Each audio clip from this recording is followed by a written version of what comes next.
صرف یہ بتانا چاہتا ہوں کہ آج ہمیں صدیقی سوچ پیدا کرنے کی ضرورت ہے. ہمیں آج صدیقی سوچ پیدا کرنے کی ضرورت ہے. صدیقی سوچ ہے کیا؟ حضرت ابو بکر صدیق رضی اللہ تعالیٰ عنہ کی کیا سوچ تھی؟ آپ صحیح بخاری اٹھائیے. صحیح بخاری کے اندر اللہ کے نبی صلی اللہ علیہ وسلم صحابہ کرام کو نیکی کی ترغیب دیتے ہوئے جنت کے دروازوں کا تذکرہ کرتے ہیں. جس نے بکثرت نمازیں پڑھی اسے باب الصلاۃ سے پکارا جائے گا. جس نے بکثرت جہاد کیا اسے باب الجہاد سے پکارا جائے گا. جس نے نفلی روزے رکھے اسے باب الریان سے پکارا جائے گا. جس نے صدقات و خیرات کیے اسے باب الصدقہ سے پکارا جائے گا.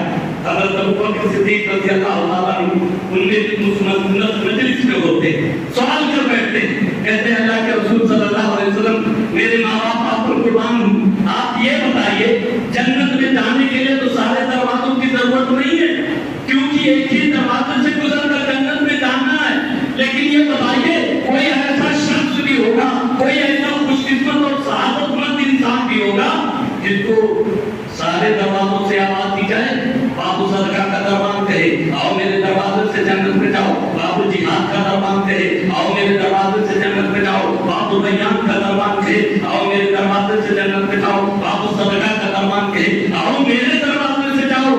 اللہ کے نبی صلی اللہ علیہ وسلم جواب دیتے ہیں ہاں ایسے خوش قسمت لوگ بھی ہوں گے جن کو جنت کے آٹھوں دروازوں سے پکارا جائے گا.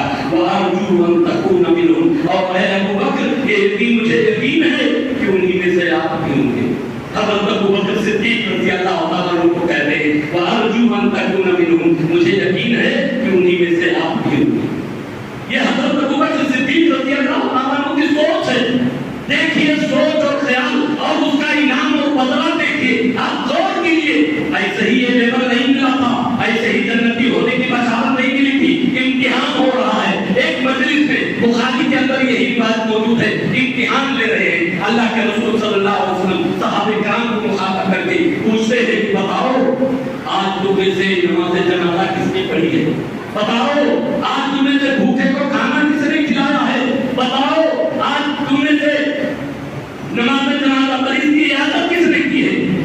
آج بتاؤ نفلی روزہ تم میں سے کس نے رکھا؟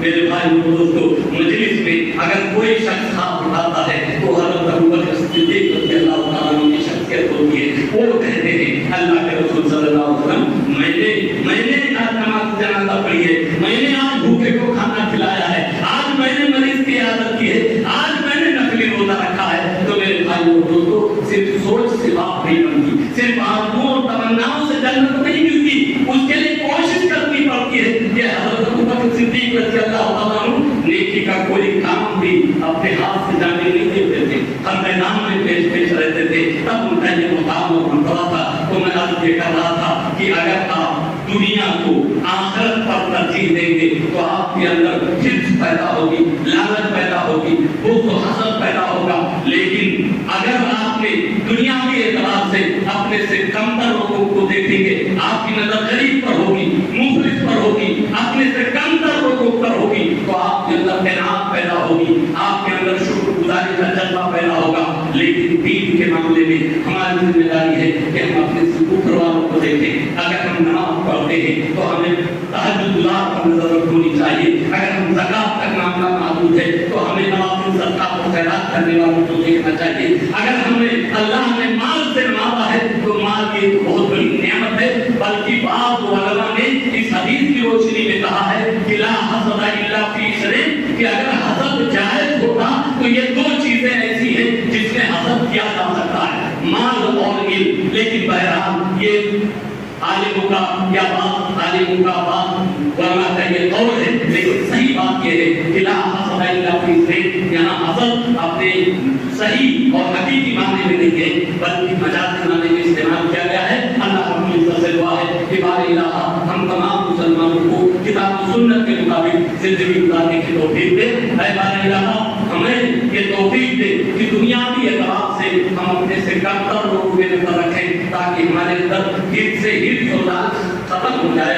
ہم کھانے اور شاکر بن کر زندگی گزاریں اور دنیاوی دینی اعتبار سے ہمیں اپنے سے اوپر دیکھنے کی توفیق